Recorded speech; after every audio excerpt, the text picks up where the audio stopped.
Shu narsani qilib ko'ring, xudo xolasa o'xshamasa like bosmay qo'yarsiz. Qilib ko'rib turib, keyin o'xshasa agar like bosib keting, kommentariyada o'xshadi deb yozib keting. Sizlarga kichkinagina life hack ko'rsatmoqchiman. Hozir videoda oxirigacha ko'rsanglar, xudo xolasa videoda nima qilishligingizni tushunib olasizlar. Ko'proq damazlarda, yangi chiqayotgan damazlarda mana shu zatnikni manonisi yumshoq bo'lib qolyapti. Mana bu Nexia 1 da ham yangi olgan ekan akamiz, yumshoq chiqib qolibdi mana shu ham. Shuni qatirish yo'lini ko'rsatib o'taman. Samarasiz qatirsanglar ham bo'lmaydi bu yerga.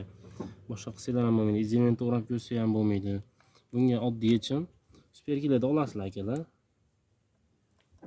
Superkilada qo'yasizlar, bu ozroq qolibdi superkidagimiz. Quyildi mana.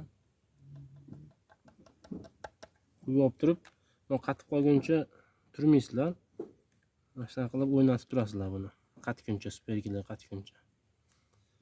Superkilar qatadda keyin xudo xolasa mana ham qattiq qoladi. Lekin jichcha bo'sh qo'yib qo'ysanglar, superkilar manoni ham qattirib ushab oladi.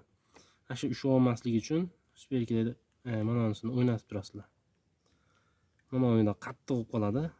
Mana tomonlarda superkilar ushab qoladi.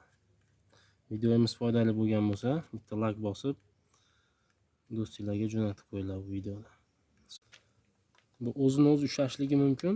Keyinchalik zavoddan olib chiqib damazlarda olib kelishadi, video registrator qo'yib beramiz. Ashunda video registratori ko'tara olmay qoladi. Ko'proq ashinga ishlaydi bu narsa.